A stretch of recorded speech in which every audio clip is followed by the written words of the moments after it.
करावा विचार तरावया पार भव सिंधू नासिवंत देह जाणार सकळ आयुष्य खातो काय सावधान. प्रस्तुत प्राप्त स्थळी प्राप्त प्रसंगी कीर्तन रूपे सेवेकरता उच्चारलेला अभंग महान भगवत संत संत सम्राट विश्ववंदनीय महाराष्ट्रभूषण देहूचे सुप्रसिद्ध साधू वैराग्याचे मूर्तिमंत पुते वारकरी संप्रदायाच्या कलशस्थानी विराजमान असणारे पंचपुरुषार्थ पंचवेद निर्माते नव्यानं या जगाचा संसार सुखाचा होण्याकरता आपल्या संसाराची पूर्णता आहुती देणारे, आपल्या संसाराची पूर्णता राखरांगोळी करून टाकणारे, यशवंत कीर्तिवंत सामर्थ्यवंत नीतिवंत पुण्यवंत जाणता राजा सद्भाव ज्यांच्याबद्दल व्यक्त करावा असे असणारे छत्रपती शिवाजी महाराज यांचे श्री गुरु ज्ञानेशप्रिय तुकोबाराय यांचा असून या अभंगाद्वारे जगद्गुरु तुकोबाराय तुम्हा आम्हाला सांगतायत क्षणोक्षणी हाची म्हणजे काय तर क्षणाक्षणाला क्षण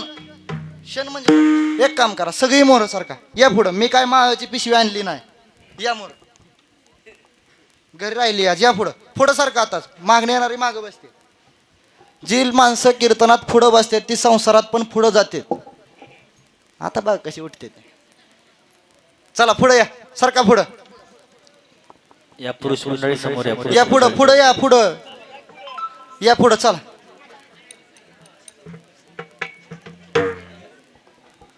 का कीर्तनकार बारका असला काय मोठा असला काय तसं इचू बारका असला काय मोठा असला काय कसा आहे दणका कसा असतो सारखा पुढं चला तर विठाला ऐका जगद्गुरु तुकोबाराय तुम्हा आम्हाला सांगतायत की बाबा क्षणाक्षणाला विचार करा. क्षण म्हणजे काय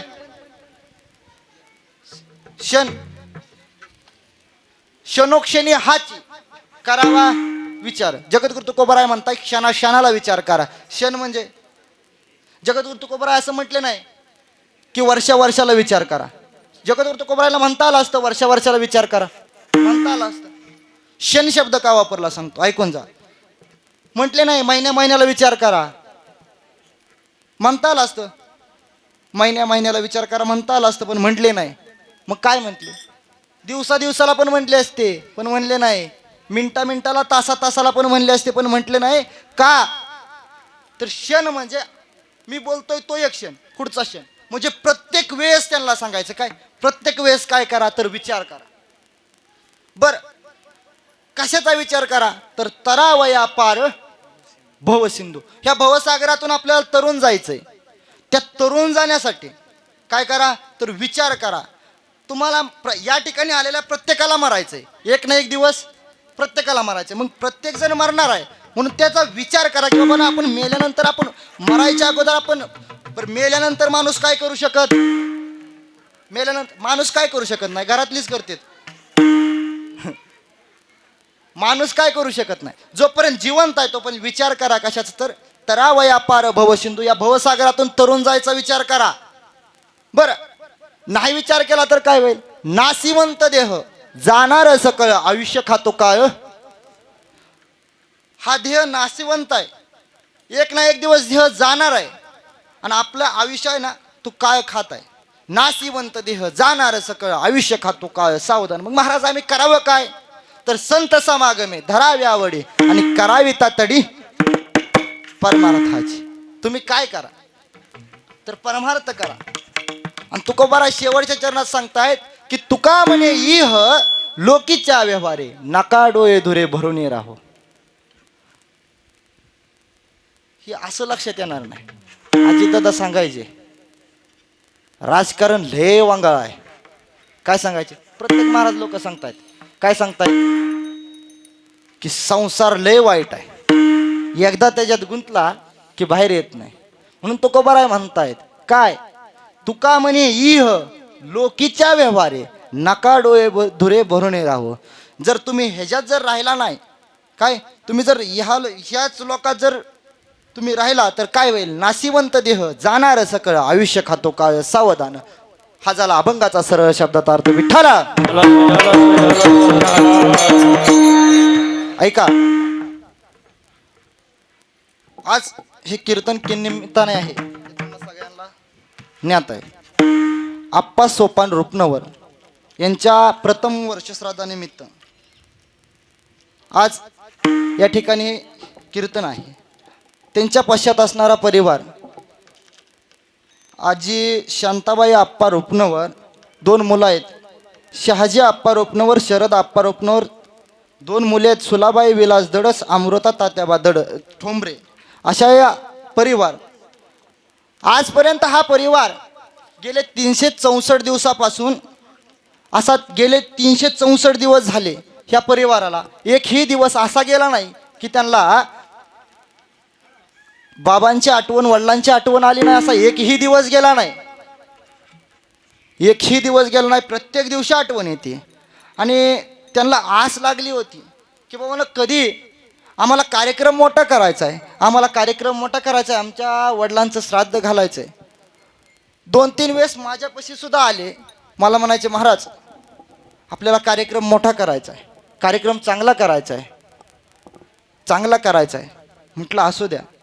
आता माझा परिचय सगळ्याला वैकित आहे. मी प्रत्येकाला सांगायचो, मी गावातली जरी तारीख आली वर्षश्राद्धाची तरी घेत नाही. पण त्यांचा एवढा आग्रह होता की कीर्तन तुम्हीच करा. मी सांगायचो, तुम्हाला कुणाची तारीख पाहिजे ती सांगा, मी त्यांची तारीख घेऊन देतो. पण नाही म्हणले, आम्हाला कीर्तन तुम्हीच करायचं आमच्याकडे. असं त्यांच्याकडून आलेलं हे कीर्तन या परिवाराशी पुढं बोलायचं आहे. पण त्याच्या अगोदर अभंगाला आणि बाबांना श्रद्धांजली व्हायची आहे. ऐका, तर तुकोबारा या ठिकाणी म्हणतायत की क्षणोक्षणी हाची करावा विचार. काय करा तर विचार करा. कशाचा करा तर आपल्याला ह्या सागरातून तरुण जायचंय. हा संसार, ह्या संसारातून आपल्याला, आपण एक दिवस मरणार आहे. प्रत्येक जण आलेला प्रत्येकाला मरायचंय. आजपर्यंत तर हाताच कुणाला आलं नाही. येते नाही उर आले अवतार. काय आतापर्यंत जेवढ्यांचा जन्म झाला तेवढ्यांना मरायचंय. एक ना एक दिवस प्रत्येकाला मरायचंय. जर मरायचंय तर काहीतरी चांगलं करून मरावं माणसाने. नाहीतर माणसं, एखादं माणूस माझं नाव, माणसाचं नाव तरी किती वेळ राहतं. एकदा का माणूस मेला, काय एकदा का माणसाचा मृत्यू झाला की 5 मिनिटं सुद्धा लोक नाव घेत नाहीत. किती? 5 मिनिटं सुद्धा. लगेच विचारतात बॉडी कुठपर्यंत आली. मग ज्याच्यासाठी आपण एवढ्या दिवस प्रयत्न करत होतो, ज्याच्यासाठी आपण एवढ्या दिवस झटत झोंबत होतो की बाबा माझं नाव, प्रत्येकाला मरायचंय. आणि त्याच्यामुळे त्या नावाला प्रत्येकजण आपलं नाव जपून आहे. आणि प्रत्येकाने आपलं नाव जपलं पण पाहिजे. फक्त आपलंच नाही, देवाचं पण नाव जपलं पाहिजे. हां, नाव जपलं पाहिजे. आपण नाव जपून जगलं पाहिजे. आपण अशी कीर्ती करून, नाहीतर एखादं झालं का नाही, एखादं जर मेलं समजा, तर माणसं म्हणतात बरं झालं मेला. आणि एखादं मेल्या म्हणतात लय वाईट झालं. म्हणजे माणसाने केलेलं कार्य आहे. एखाद्या जर लय वाटोळ करून लय वाटोळ केलं एखाद्याचं आयुष्यभर आल्यापासून प्रत्येकाला काय म्हणजे प्रत्येक काम वाईट करत राहिला तर माणसं ती मेल्यावर वाईटच म्हणतात. आणि एखादा जर चांगला माणूस मला म्हणतात लय वाईट झालं. प्रत्येकाला म्हणजे प्रत्येकाचं तेच आहे. म्हणून तुकोबाराय म्हणतात की विचार करा. कशाचा करा तर आपल्याला त्यातून तरुण जायचं ह्याचा विचार करा. बरं, विचार करण्याचे बी प्रकार आहेत. प्रत्येकाच्या मनातले विचार वेगळे.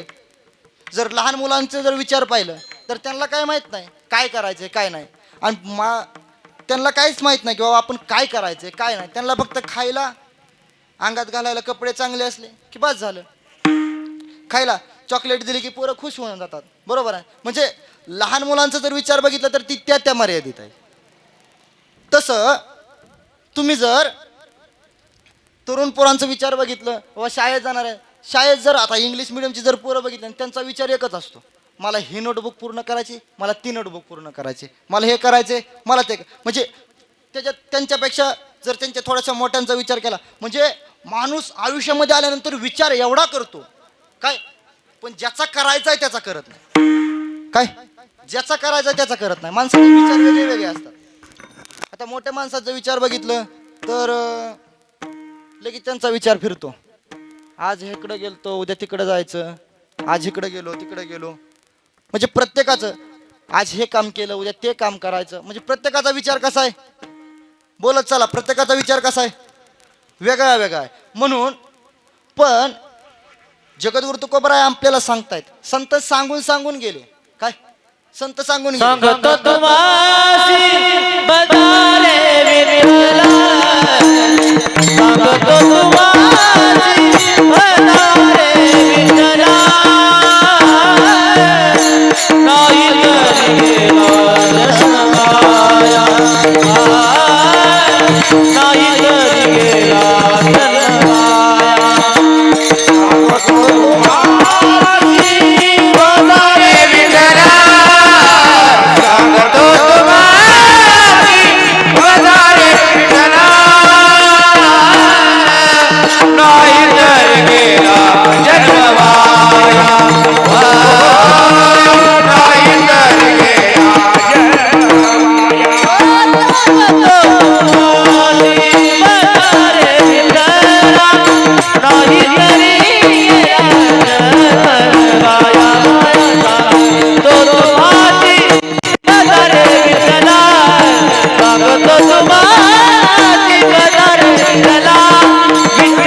सांगतो तुम्हासी भजारे विठ्ठला नाही तरी गेला जन्म वाया.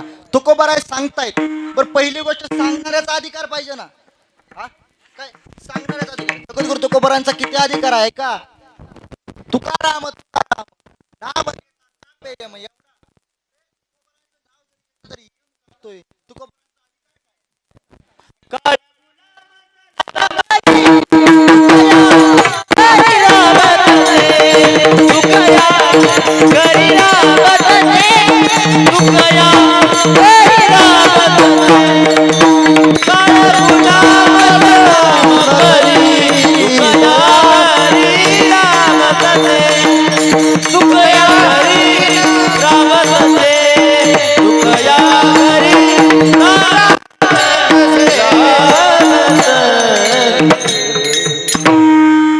अरे एवढा अधिकार आहे की एखाद्याने जर दुपारी काट्याच्या काठीनं मारावं. काय दुपारी काट्याच्या काठीनं मारावं आणि संध्याकाळी ते कीर्तनात नाही म्हणून त्यांच्या घरी तेलाची वाटी घेऊन तुकोबाराय त्यांच्या दारामध्ये गेले. मारलं कोणी होतं. मारलं कोणी. मंबाजी बुवानी मारलं. आणि तुकोबाराय त्यांच्या दारात गेले आणि त्यांच्या दारात जाऊन दार वाजवलं. आतून मंबाजी बुवाची पत्नी आली. दार उघडलं आणि बघते तर काय तुकोबाराय. अरे आपल्या नवऱ्याने दुपारी काठीच्या काठीनं मारलंय त्यांना आणि ते साक्षात आपल्या दरवाजात येऊन उभा आहेत. काय दरवाजात येऊन उभा आहेत. मंबाजी बुवा आले. काय तुकोबा दुपारचं कमी पडलं वाटतं. नाही मंबाजी बुवा. मग तुम्ही माझ्या कीर्तनात नाही म्हणून मला त्या कीर्तनात उभा राहा वाटेना. मला कीर्तनात करमं नाही. तुमची जागा अपुरी आहे. तुम्हाला कीर्तनाला यावं लागेल. तुम्ही कीर्तनाला काय आहे ना तुम्ही मला मारलं म्हणून तुमचे हातपाय दुखतायत का. तुम्ही मला मारलं तुमचे हातपाय दुखताय का. एवढं मारलं होतं. बसले तर उठता येत नव्हतं आणि उठले तर बसता येत नव्हतं. एवढं मारलं होतं तरी ते त्यांच्या घरी वाटी घेऊन गेले तेलाची आणि तुमचे पाय दाबून देऊ का म्हटले. अरे ज्या वेळेस मंबाजी बुवाला म्हटले ना तुमचे पाय दाबून देऊ का हात दाबून देऊ का त्यावेळेस तुकोबाराय ते मंबाजी बुवा व तुकोबारायला विचारतात की तुकोबाराय तुम्ही नेमका आहात कोण. काय तुम्ही आहात कोण. त्यावेळेस तुकोबाराय म्हणतात पुसणे ते पुसा पांडुरंगा, पुसणे ते पुसा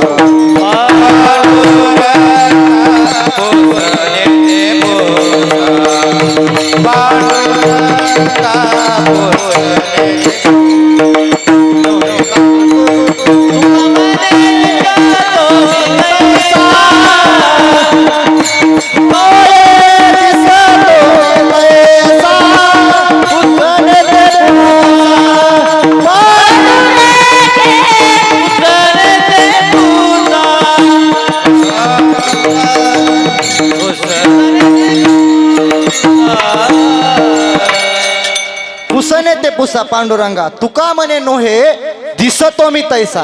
अरे मी दिसतोय तसा नाही. काय विचारायचंय ना ते पांडुरंगाला विचारा. म्हणजे एवढा अधिकार आहे. आणि मोठी लोक अशीच मोठी झालेली नसतात. काय मोठी लोक अशीच मोठी झालेली नसतात. अरे माऊली ज्ञानोबारांच्या बाबतीत जर विचार केला ना ज्या वेळेस माऊली ज्ञानोबारांच्या आईवडिलांनी देहांत प्रायश्चित्त घेतलं. 4 मुलं आहेत. पाहिला गेला तर मुक्ताई लहान आहे. ज्ञानदादा आहे. सोपान काका आहेत.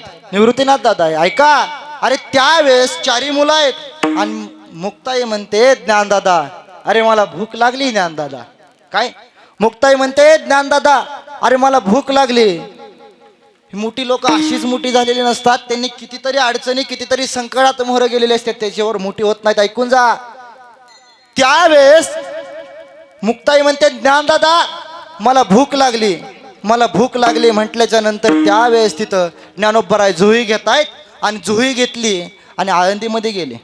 राहायला कुठं होते सिद्धबेटामध्ये राहत होते. आळंदीमध्ये गेले आणि आळंदीमध्ये जाऊन आता मधुकरी मागतायत.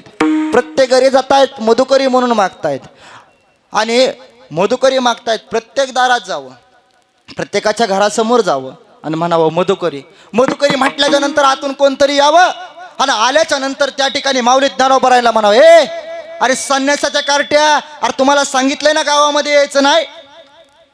तुम्हाला सांगितलंय ना गावामध्ये यायचं नाही, कशाला आला गावात? हा अरे तुमची जर तोंड जरी पाहिली ना तुमचं, आम्ही तुम्हाला जर पाहिलं ना तर आम्हाला आंघोळ करावी लागते, आम्हाला स्नान करावं लागतं. कशाला आला आमच्या समोर? ज्ञानोबरायांनी चल चालता हो म्हटल्यानंतर ज्ञानोबरायांनी पुढच्या घरी जावं, प्रत्येक घरी जावं, प्रत्येक घरी काय ना काय बोलावं. माऊली Dnyanobaray one one one one अख्ख्या आळंदीमध्ये फिरत होते. ऐकून जा. अरे त्या काळामध्ये माऊली ज्ञानोबरायांना अख्ख्या आळंदीमध्ये फिरून सुद्धा मधुकरी भेटत नव्हती. माऊली ज्ञानोबरायांची कृपा एवढी की आज कोणताही वारकरी मुलगा आळंदीतल्या कोणत्याही दारामध्ये जाऊ द्या आणि फक्त मधुकरी म्हणू द्या. जर मधुकरी म्हणून जर बाहेरून शब्द आला ना तरी एक भाकरी आणि थोडीशी वाटीत चपाती भाकरी काय का असं ना एक वाटीत भाजी येते. ही माऊली ज्ञानोबरायांची कृपा आहे. त्या काळामध्ये माऊली ज्ञानोबरायांना कोणच दारामध्ये उभा राहून देत नव्हतं. त्या काळामध्ये माऊली ज्ञानोबरायांना कोण दारामध्ये सुद्धा उभा राहून देत नव्हतं आणि दारामध्ये उभा राहून देत नव्हतं. आणि त्यावेळेस माऊली ज्ञानोबरायांच्या मनात एकच होतं की माझ्या मुक्ताईला भूक लागली. भूक म्हणजे अजून तिला काही समजत नाही, एवढं लहान आहे, तिला नेमकं खायला द्यायचं आहे, पण काय द्यावं काय द्यावं. माऊली ज्ञानोबराय अख्ख्या आळंदीमध्ये फिरत फिरत फिरत फिरत गेले.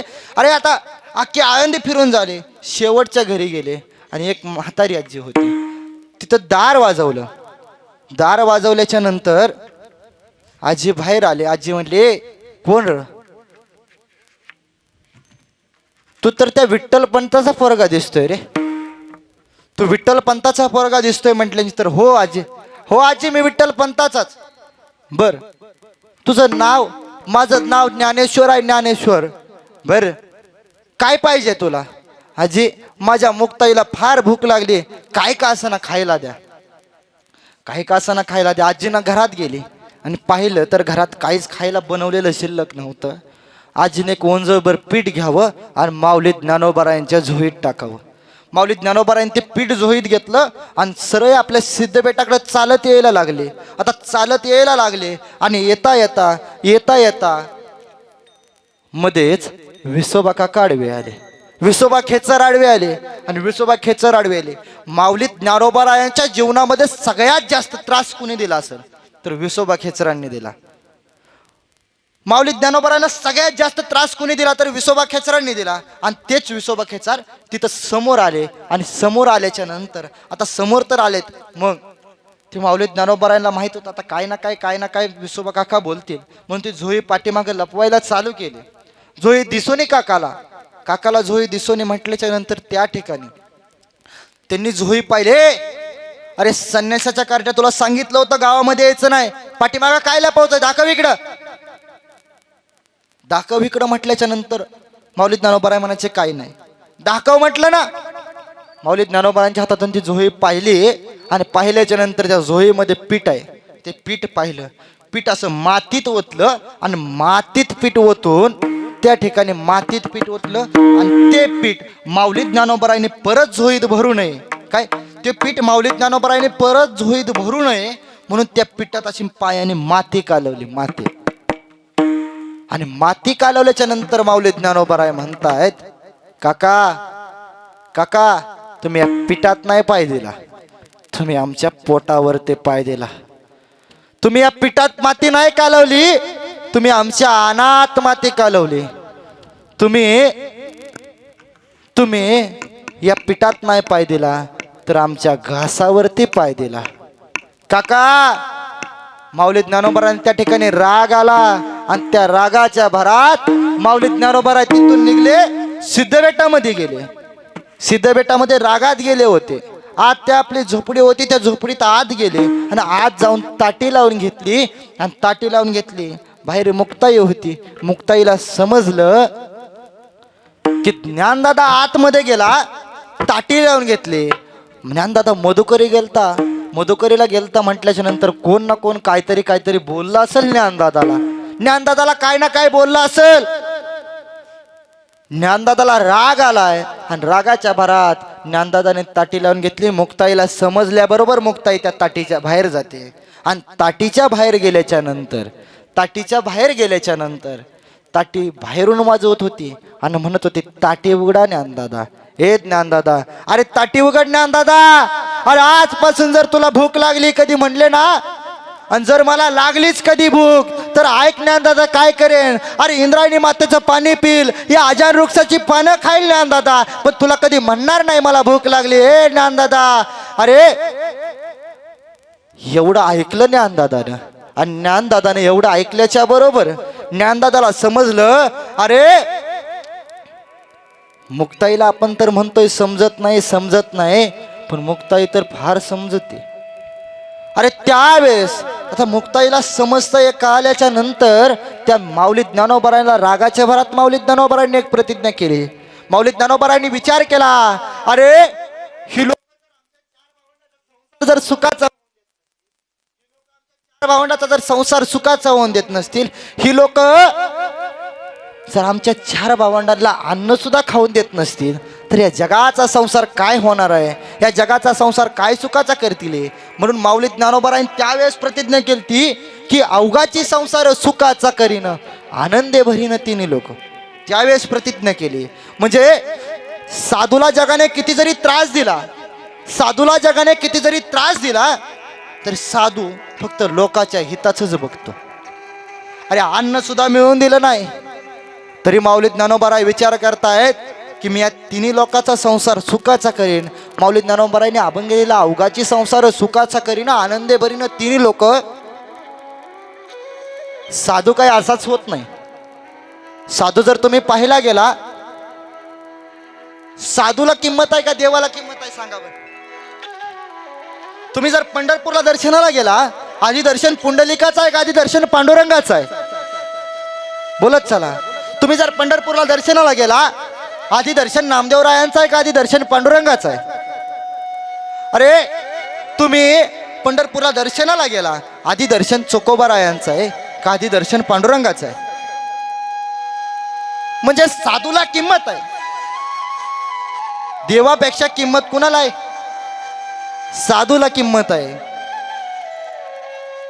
पांडुरंगाला अगोदर तुम्हाला दर्शन देवाचं घ्यावं लागतंय का साधूचं घ्यावं लागतंय? जर तुम्हाला देवाची प्राप्ती जरी करायची असेल तरी संतांचं पाय धरावं लागतात. आधी हरिप्राप्तीशी उपाय धरावे संतांचे पाय. हरिप्राप्तीची उपाय, हरिप्राप्तीची उपाय, हरिप्राप्तीची उपाय, हरिप्राप्तीची उपाय, धरावे संतांचे पाय, धरावे संतांचे पाय, येणे साधने साधने, ओ येणे साधने साधने, धरावे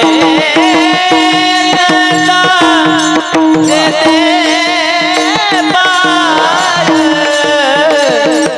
धरावे देते पाय, जिने साधती साधन, जिने साधती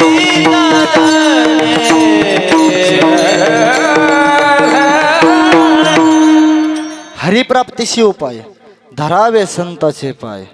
ऐकून जा, जर तुम्हाला देवाची प्राप्ती करायची तर तुम्हाला ना अगोदर संतांचंच पाय धरावं लागतात. जर तुम्हाला एखाद्या मंत्र्याची भेट घ्यायची म्हटलं तर आधी PF पासून परवानगी काढावी लागते. ऐकून जा, तसं देवाला जर भेटायचं असेल ना आधी संतापाशी जावं लागतं. त्याच्याशिवाय देव भेटत नाही. ऐकून जा. आणि त्या देवाची जर तुम्ही आम्ही भक्ती केली, अहो कुणीही भक्ती करू द्या, एखाद्याने जर त्या देवाची भक्ती केली ना तो देव त्याला कधीच मोकळा सोडत नाही. ऐकून जा, एक फार सुंदर गीत आहे. एका वेश्येची मुलगी भक्ती करून धन्य झाली, कानोपात्राला देवाने मंदिरात जागा दिली. काय अरे वेश्येची मुलगी आहे ती, फक्त तिने देवाची भक्ती केली, आपला जीव त्या पांडुरंगाच्या चरणावरती डोकं आपटून आपटून सोडला आणि देवाने तिला मंदिरात जागा दिली. अरे तुम्ही आम्ही तर देवाची भक्ती केली, देव कोणाला असं सोडत नाही. आणि पहिली गोष्ट सांगून जातो तुम्हाला, देव फक्त दोनच लोकांना ओळखतो. किती? दोन. देव फक्त दोन लोकांना ओळखतो. पहिली गोष्ट, भक्ता राखे पायापाशी आणि दुर्जनाशी. भक्ताला पायापाशी ठेवतोय आणि दुर्जनाचं रक्षण करतोय. ऐकून जा. भक्त म्हणजे सज्जन आणि दुसरा दुर्जन. बरं, आपण सज्जन आहे का दुर्जन आहे? बोला चला, आता हे बोलल्याशिवाय कीर्तन संपत. हा. आपण सज्जन आहे का दुर्जन आहे? हा, आपण सज्जन आहे का दुर्जन आहे? बरं, सज्जन आहेत. पुन्हा कोणाला वाटतंय आपण सज्जन आहे? त्यांनी हात वरती करा. मला सगळं सातबाऱ्या सहित माहित आहे. करा, हात वर करा. बरं, ज्याला वाटतंय आपण दुर्जन आहे, आपण वाईट आहे, त्यांनी बी हात वर करा. एक बी नाही व्हायला का? एक, दोन.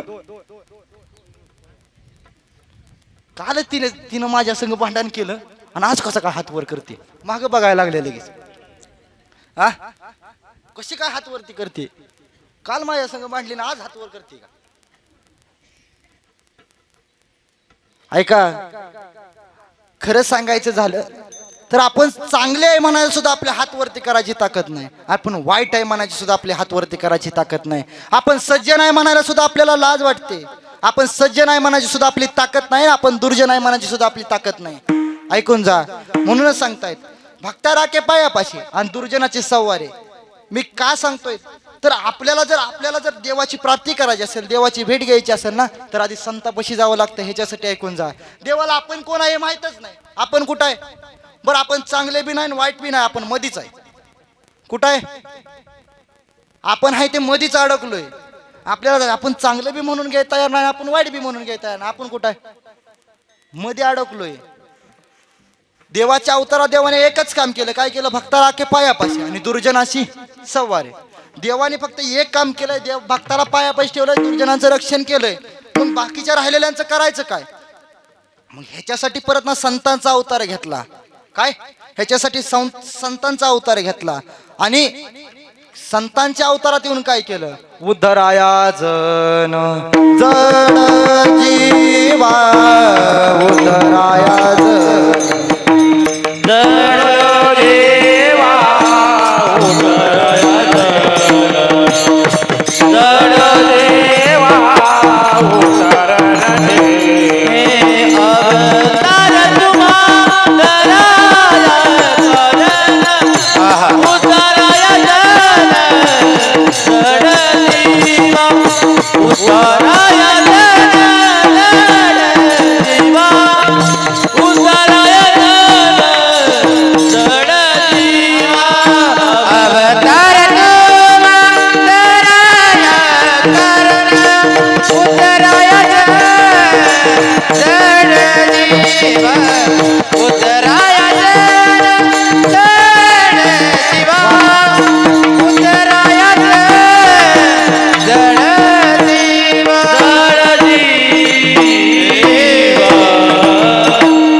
अवतार तुम्हा धाया कार्य उद्धाराया जन जड जीवा. संतांचा अवतार कशा करताय? तर तुमचं आमचं, आपण जे मध्ये अडकलोय ना, वर बी हात नाही आपला, खाली बी हात नाही, आपण कुठं आहे? मध्ये. आणि मधल्यासाठी संतांचा अवतार आहे. आणि संतांच्या अवतारात येऊन काय सांगितलं तर त्या अभंगाच्या पहिल्या चरणात क्षणोक्षणाची करावा विचार. क्षणोक्षणाची भव सिंधू. हा भवसागर तरुण जायचं काम करायचंय आपल्याला. ऐकून जा. तुकोबारायने आपल्यासाठी आले आणि या जड जीवासाठी आले, आपल्या जीवासाठी आले आणि आपल्याला सांगितलं काय? क्षणोक्षणी हाची करावा विचार. दीपक महाराज, आज एवढं भारी वाटतंय. आज वाटत नव्हतं की आम्हाला गायक असेल कोण असा चांगला रंगील कीर्तनाला, वाटत नव्हतं. बीज असली आता एवढी तुकाराम बीज असले उन्हा ज्याला फोन कराल ना ते म्हणायचं नाही, तारीख खाली नाही, तारीख खाली नाही, तारीख खाली नाही. कसं आंधळ्याच्या हातात कावा सापडावं तसं तुम्ही सापडला. एकदा दीपक महाराजांकरता जोरदार टाळी वाजवा. इकडे दीक्षित महाराज असतील, निलेश महाराज असतील, आणि पकवाजाचं तर काय सांगायचं नाही, नेमकं पकवाजाचं चाललंय काय हे समजत नाही. आता काय वाजवलं आपल्याला वाटतं एक, आता आपल्याला बी त्यातली माहिती असल्यामुळे आपल्याला वाटतं आता ही वाजवल ती वाजवल, त्यांनी मधनं दुसरं काहीतरी वाजवायचं. ऐका, तुकोबराय आपल्या करता आले, संत महात्मे आपल्या करता आले आणि आपल्या करता येऊन आपल्याला सांगितलं काय, क्षणोक्षणी हाची करावा विचार, तरावया पार भवसिंधू. हा भवसागर तरुण जायला सांगितला. आणि तुकोबराय म्हणजे प्रत्येक संत जर पाहिले तर आपल्याला उपदेश करतायत. ऐकून जा, उपदेश करून सांगतायत. महाराज सांगतायत, सांगतो तुम्हासी भजा रे विठ्ठला, काय त्या विठ्ठलाची भक्ती करा, त्याचं नाव घ्या. पण एक गाव असं होतं, त्या गावात एक पाटील होता. आणि तो पाटील त्या पाटलाचं पूर्ण गावाने ऐकायचं. काय अडचण असली तरी पाटील सोडवायचा, काय जरी झालं तर ते पाटीलच बघायचा. गावात भांडणं झाली तरी पाटलाने मिटवायचे, गावात कोणाला अडचण असली तरी पाटलाने मिटवायचे. आणि पाटील सांगल तेच गावात व्हायचं. काय पण त्या पाटलाची एक सवय होती की ती कोणाला देवाची भक्ती करून देत नव्हता. फक्त मी शेवट तुकोबारायने आपल्याला एवढा उपदेश केलाय की विचार करा, देवाचं नाव घ्या, म्हणून सांगून जातोय. ऐकून जा की बाबा देवाच्या नावात किती ताकद आहे. तर तो पाटील कोणाला गावामध्ये देवाची भक्ती करून देत नव्हता.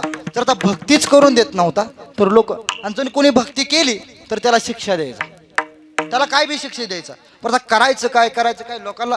आता अख्खं गाव जरी असलं त्याच्यातलं काय, अख्खं गाव जरी त्याच्यातलं असलं तरी एक दोन तरी असते ती ना भाजनातले टाळातले, मग त्यांना लय भक्ती करू वाटायची, देवाची पूजा करू वाटायची.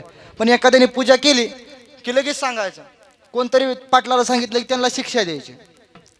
बरं, पाटील गावातच राहायचा.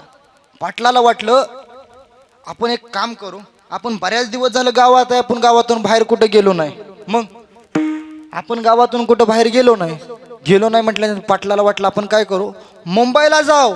कुठं जाऊ, इकडे बघा, लक्ष द्या, कुठं जाऊ, मुंबईला जाऊ आणि एकदाच जीवाची मुंबई करून येऊ.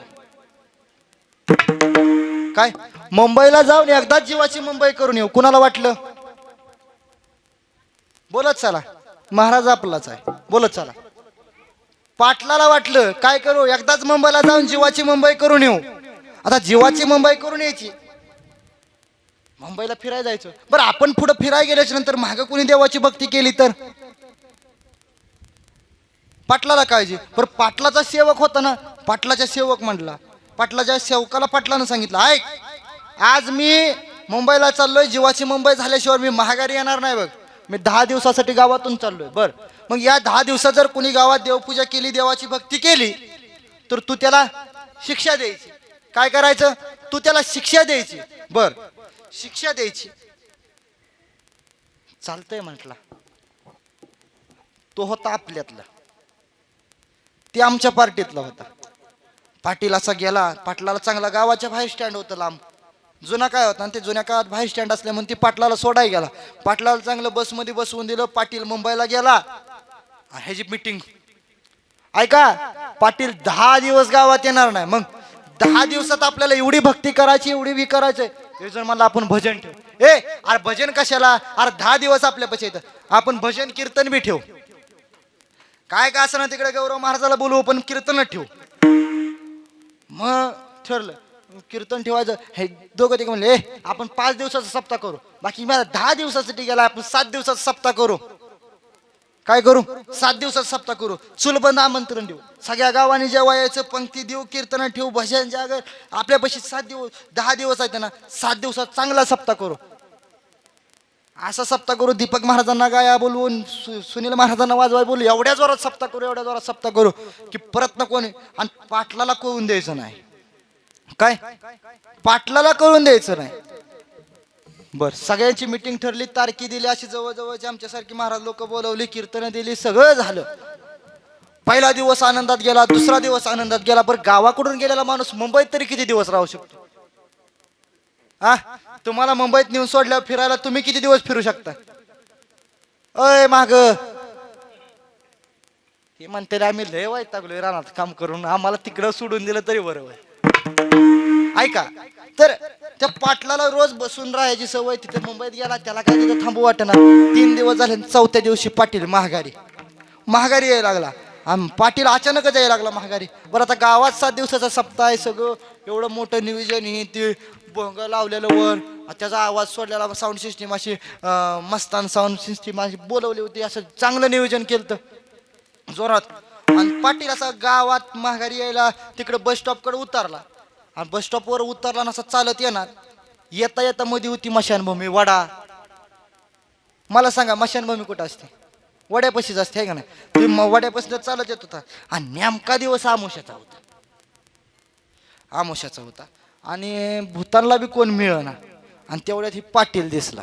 आता गावात एंट्री बंद होती का, तर जिथं नामघोष चालला तिथं भूत जात नाही. ते काय पय भूत बाधा बेने ते त्या ठिकाणी कोण जात नाही. बरं आता ही एकटाच गावला बाहेर गावल्याच्या नंतर भूताने त्याला येड टाकली. आणि येड टाकल्याच्या नंतर भूतानी असं त्याला गोल येडा हाणला. आणि येडा हाणल्याच्या नंतर भूत म्हणले आता ना ह्याला खाऊन टाकायचं. काय म्हणले? पाटला तू भ्या वाटायला लागलो, खाऊन टाकायचं म्हणल्यावर भ्या वाटायला लागल्यावर पाटलाला काय करायचं काय करे. त्यातली भूत जरा हुशार होती. एक जण म्हणला ते म्हणतात ना कहाणी में ट्विस्ट आया तसं, ती म्हणला असं नाही खायचं, मग ह्याला पुन्हा भाजून खाऊ. पाटलाचा तूच घाम सुटायला लागला. आता आपल्याला अरे नेमकं चाललोय काय, भूतानी गोल्याडा घातलाय, मध्ये थांबलाय, भाजून खाऊ. पाटलाला काय कळलं. मग आता काडीपिटी, एका भूताला सांगितलं जा गावात जाऊन काडीपिटी घेऊन या. काय गावात जाऊन काडीपिटी घेऊन या. आता काडीपिटी आणायला सांगितल्यावर ती एक भूत गेलं गावात. पण असं आज जाणार तिकडून भोंग्याचा आवाज यायला लागला. तिथं भजन चाललं होतं आणि त्या भाषणातला आवाज त्या भोंग्यातनं त्या भूताला यायला लागला. भूताला काय तिथनं पुढे जाताच येईना. जिथं कीर्तनाची जागा तिथं पांडुरंगोबा, जिथं देव असेल तिथं भूत कशाला येईल. तिथं तिकडं जायचं आहे ना त्याला. आता जाया ना म्हणल्या भूत तिथनंच माघारी आलं. आणि तिथनं माघारी आलं आणि बाकीची भूत त्याला विचारायला लागली आणली का काडीपिटी. भूत त्याला विचारायला लागली आणली का काडीपिटी. ती म्हणलं नाही. का? गावात ते चालू आहे. इकडे लक्ष द्या. काय ऐका, काय गावात ते चालू आहे. काय चालू आहे? ते चालू आहे.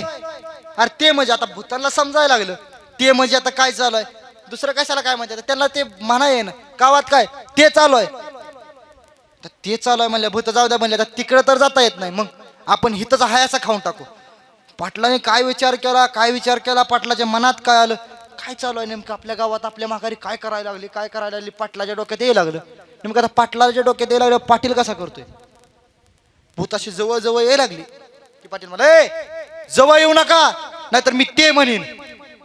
काय म्हणेन ह्याला बी माहित नाही, पण मी ते म्हणेन.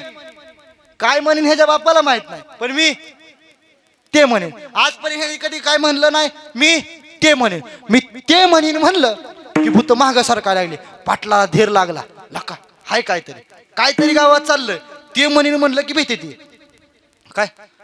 पाटील फक्त म्हणाचा जवळ भूत आली मी ती म्हणेन. थोडासा पुढे जायचा, भूत जवळ यायची. मागासारखा माझ्या जवळ जर कोण आलं तर मी ते म्हणेन. काय म्हणेन काय कशाचाच पता नाही, पण मी ते म्हणेन. कधी ह्याच्या बुद्धीत ते नव्हतंच की देवाचं नाव घ्यावं, काय करावं. पण मी काय म्हणायचं, मी ते म्हणेन. पाटील तसं करत त्या भोंग्याच्या आवाजापर्यंत आला. आणि भोंग्याच्या आवाजापर्यंत आला की मग पाटलाने विचार केला अरे मी तर देवाचं नाव सुद्धा घेतलं नाही. काय मी तर देवाचं नाव घेतलं नाही, मी फक्त म्हणत होतो मी ते म्हणेन. तरी भूतापासून माझा जीव वाचला.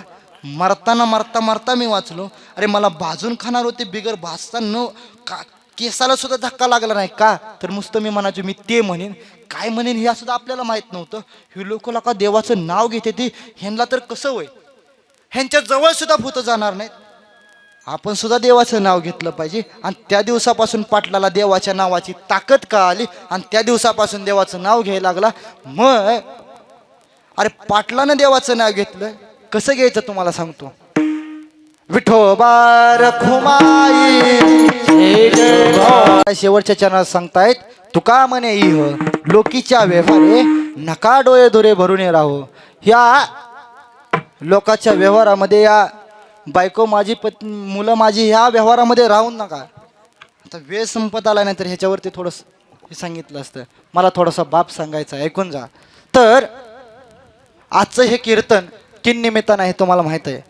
कैलासवासी आप्पा सोपान रोपनवर यांच्या या प्रथम वर्षश्राद्धानिमित्त आणि त्याच्यामध्ये त्यांच्या पश्चात असणारी ही मुलं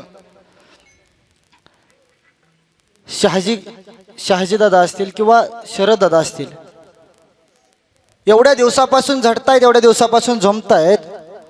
बाप काय असतो, जेव्हा बाप जातो ना तेव्हाच कळतो की बाप काय असतो. ऐकून जा. एक लहानसा मुलगा होता, मराठी शाळेत जात होता. पहिलीला जाणारा मुलगा मराठी शाळेत जात होता. ऐकून जा. त्यावेळेस गावामध्ये सांगतात, सर सांगतात की उद्यापासून 2 दिवस आपल्या शाळेला सुट्टे. बर, शाळेला सुट्टे म्हटल्याच्या नंतर पोरं विचारतात, का सर? आपल्या गावची यात्रा आहे, यात्रेमध्ये पाहुणे आलेत, खेळायच्या बऱ्याच वस्तू आल्या. बर, ते आपल्या यात्रेनिमित्त आपल्या गावात यात्रा आहे ना, त्याच्या निमित्त 2 दिवस शाळेला सुट्टे. मुलं खुश होतात, घरी जातात. घरी गेल्याच्या नंतर मुलगा वडिलांना म्हणतो, बाबा आपल्या गावात यात्रा आहे ना, आपल्याला यात्रेला जायचंय बाबा. बाबा आपल्याला यात्रेला जायचंय बाबा. यात्रेला जायचंय म्हटल्याच्या नंतर बाबा म्हणतात, ऐक. ते मुलाचे वडील म्हणतात, हे पोरा ऐक रे, माझ्यापाशी पैसे नाहीत, तू त्या ठिकाणी गेल्यानंतर म्हणशील मला पाळण्यात बसायचंय. मुलगा म्हणायचा, मला पाळण्यात बसायचंय, मला बालुशे घ्यायचे, मला बत्ताशे घ्यायचे, मला खायचंय. बाबा मला ना यात्रेत घेऊन चला. त्या मुलाचे वडील सांगतात, हे बाळा, अरे माझ्यापाशी पैसे नाहीत. नाही बाबा, मला यात्रेत जायचंय बाबा. मला यात्रेत घेऊन चला. मला बालुशे बत्ताशे, मला जिलेबी घ्यायची बाबा, मला गाडी घ्यायची खेळायला, मला पाळण्यात बसायचंय बाबा. त्यावेळेस वडील सांगतात, हे पोरा, नाही रे, आपल्याला यात्रेला नाही जाता येत का? नाही रे बा, माझ्यापाशी पैसे नाहीत बाळा, नाही जायचं. मुलगा म्हणतो, बाबा मला फक्त यात्रेत तरी घेऊन चला बाबा, मी तुम्हाला तिथं तुला यात्रेत घेऊन जातो. पण त्या ठिकाणी गेल्यानंतर म्हणायचं नाही, मला बालुशाही पाहिजे, मला बत्ताशे पाहिजे, मला पाळण्यात बसायचे, काही सुद्धा मागायचं नाही. बघ, हात टाकली. मुलगा म्हटलं, हो बाबा, नाही काय पाहिजे मला फक्त यात्रेत घेऊन चला. मुलाला यात्रेत घेतलं, बाबाने सोबत घेतलं आणि यात्रेत फिरायला गेले. यात्रेत फिरायला गेल्याच्या नंतर आता यात्रेत आत शिरायला लागले, गर्दी वाढायला लागली. आणि त्या गर्दीमध्ये त्या ठिकाणी आता गर्दीत शिरणार, गर्दीत जाणार, त्याला समोर जिलेबी दिसली. आणि जिलेबी दिसल्याबरोबर बाबांना हाक मारू लागला, बाबा मला जिलेबी खायची, बाबा मला जिलेबी खायची. बाबा म्हणले, गप रे बाळा, आपल्यापाशी पैसे नाही. तिथून पुढे गेल्याच्या नंतर त्याला बत्ताशे दिसले. बाबा मला बत्ताशे खायचे बाबा. नाही तिथं. बाबा म्हणले, हे पोरा, अरे पैसे नाही. आपलं ठरलं काय होतं की काही सुद्धा मागायचं नाही. मग त्यावेळेस काही सुद्धा मागायचं नाही म्हटल्याच्या नंतर मुलाला तिथून पुढे घेऊन गेले. मुलाला पाळणा दिसला आणि पाळणा दिसल्याच्या नंतर मुलगा पाळण्याकडे बघत होता आणि त्याच्या वर्गातले त्याचे मित्र काहीतरी त्या पाळण्यात बसलेले. तो त्यांच्याकडे बघून बाबा त्या वडिलांच्या खांद्यावरून उतरला आणि खाली त्यांच्याकडे बघून हात करायला लागला. आणि ती मुलं म्हणली, ये वर. तो बाबांकडे, त्या गर्दीत बाबांकडे म्हणायचा. बाबा म्हणले, नाही रे बाळा, माझ्या पैसे नाही बाळा, बसायला पैसे नाही बाळा. तो इकडं करायचा टाटा बाय बाय आणि बाबांना म्हणायला लागला, बाबा मला पण बसायचंय पाळण्यात बाबा. त्यावेळेस ती सांगायला लागला, तो मुलाचा बाबा सांगतोय, अरे लेका, आपलं काय ठरलं होतं, तुला अगोदर सांगितलं होतं माझ्यापाशी पैसे नाही. तेवढं तिकडून गर्दी आली. ते पाळण्यातले लोक खाली उतरले आणि खाली उतरलेला बारका मुलगा त्या गर्दीत तिकडे कुठं सापडणं झाला. इकडं तिकडं तो एकतर त्या पाळण्याच्या नादात धुंद झाला होता आणि त्या मुलाला ते सापडना. परत ना मुलाच्या लक्षात आलं की आपले बाबा आपल्यापासून साईडला गेलेत, कुठं आपल्याला आपण हरवलं गेलोय. मुलगा इकडे तिकडे बाबाला शोधू लागायला लागला. मुलगा बाबाला शोधतोय पण बाबा काय सापड नाहीत. मुलगा रडायला लागला. लहान मुलगा आहे, आता रडायला लागला. आणि रडायला लागल्याच्या नंतर त्या ठिकाणी काही जाणकार मंडळी त्या ठिकाणी आली आणि जाणकार मंडळी त्या मुलाला विचारते, ए पोरा, कुणाचा रे तू? मुलाला नाव सांगता येईना. मुलगा म्हणायचा, ए बा. ती लोक म्हणायचे, ऐक, रडू नको, तुला काय पाहिजे? चल, तुला जिलेबी घेऊन देतो, चल तुला बत्ताशे घेऊन देतो. मुलगा म्हणायचा, मला काहीच नको, मला फक्त माझा बाबा पाहिजे. मला काहीच नको, मला फक्त बाबा. ए पोरा चल, तुला खेळायला गाडी घेऊन देतो, रडू नको. नाही, मला फक्त बाबा पाहिजे, मला फक्त बाबा पाहिजे. ए पोरा चल, तुला पाळण्यात बसवतो. मुलगा म्हणायचा नाही, मला फक्त माझा बाबा पाहिजे. चल, तुला काय पाहिजे सांग, ते घेऊन देतो. नाही, मला माझा बाबा पाहिजे, मला माझा बाबा पाहिजे. मोठ्याने मुलगा रडायला लागला. अरे जोपर्यंत बाप सोबत होता ना, तोपर्यंत अख्ख्या यात्रेतल्या जिलेबी पाहिजे होते, बत्ताशे पाहिजे होते, गाडी पाहिजे होती, पाळणा पाहिजे होता, पाळण्यात बसायचं होतं. पण एकदा का बापाचा हात हातामधून सुटला, आणि सुटल्याच्या नंतर बापाचा हात का एकदा सुटला ना, तेव्हापासून काहीच नको आहे, मला फक्त बाबा पाहिजे. अरे आयुष्यभर तो बाप आपल्या सोबत आहे, पण जोपर्यंत बाप आहे तोपर्यंत आपल्याला नाही राहत त्याची कीव. जोपर्यंत बाप आहे तोपर्यंत आपल्याला नाही राहत त्याची कीव. एकदा का बाप गेला ना, त्याच्यानंतर कशाचीच नाही आपल्याला, त्याच्यासारखा जीव लावणार आपल्याला कोणच नाही. जोपर्यंत बाप आहे. अरे बापाला लहानपणी ज्यावेळेस मुलं लहान असतात ना, त्यावेळेस बापाला 10,000 पगार असू द्या, 10,000च्या पगारामध्ये बाप अख्खं घर चालवतो, नातेवाईक पाहुणे रावळे सगळे भागवतो. पण एकदा मुलगा मोठा झाला, मुलगा मोठा होऊन जरी 50,000 रुपये पगार झाला ना, तरी बापा एवढं कधीच भागवू शकत नाही. बापाने जे केलंय ते मुलगा कधीच करू शकत नाही. अरे म्हणूनच रस्त्याने चालले असताना आपल्याला कमरेवरती घेते का, तर मला जे दिसतंय ना ते माझ्या मुलाला दिसावं. आणि रस्त्याने चालत असताना बाप आपल्या मुलाला खांद्यावरती घेतो का, मला जे दिसतंय ना त्याच्यापेक्षा जास्त माझ्या लेकराला दिसावं. हे बापाचं अंतकरण आहे, हे बापाचं अंतकरण आहे. बापाला फक्त तेच, बाप जे करू शकतं ना ते कोणच करू शकत नाही. आणि जोपर्यंत बाप आपल्या सोबत आहे ना, तोपर्यंत या जगातला सगळ्यात श्रीमंत व्यक्तित्व आहे. एकदा का बाप गेला ना, त्याच्यानंतर या जगात जोपर्यंत बाप आपल्या सोबत आहे तोपर्यंत कोणच आपलं काय करू शकत. एकदा का बाप गेला ना, म्हणूनच एका कविकाराने फार सुंदर लिहिले, बाप स्वाभिमानी बाळा, बाप गणकर गणा, त्याच्या काळजात रे राजाळूची संवेदना, त्याची पहाडाची छाती, त्याचं हृदय गुलाब, त्याच्या गामाच्या ठेबाला हिऱ्या मोत्याचा रुबाब, बाप तलवार ढाल, बाप पेटते मशाल, बाप जागतो म्हणून घर झोपते विशाल, बाप घराचा तो पाया, आई कळस त्यावर, जेव्हा खचतो ना पाया तेव्हा कोसळत घर. अरे बाप घराचा पाया आहे आणि आई कळस आहे. एकदा का पाया खचला ना की कळस डासायला फार वेळ लागत नाही, जर पाया मजबूत असेल. अरे घर म्हणजे एक बैलगाडी आहे, जर बैलगाडीची दोन्ही चाकं जर सरळ चालत असतील तर संसार किंवा तो कुटुंब सुद्धा सरळ चालतं. पण एखादा जर चाक निकोळून पडलं ना तर बैलगाडी कोसळते, तसं आपलं कुटुंब सुद्धा कोसळतं. ऐकून जा, बाप साठ भीतो वाट पाहतो क्षणाचे, जन्मभराचे रडतो एक जाताना सासरे. अरे बाप आयुष्यामध्ये कधीच रडत नाही, बाप आयुष्यभर अश्रू साठवून ठेवतो. एकदा का त्या आपल्या मुलीचं लग्न जमलं, आता मुलगी नांदायला जाणार आहे, आता मुलगी नांदायला जाणार म्हटलं, बाप मुली समोर सुद्धा रडत.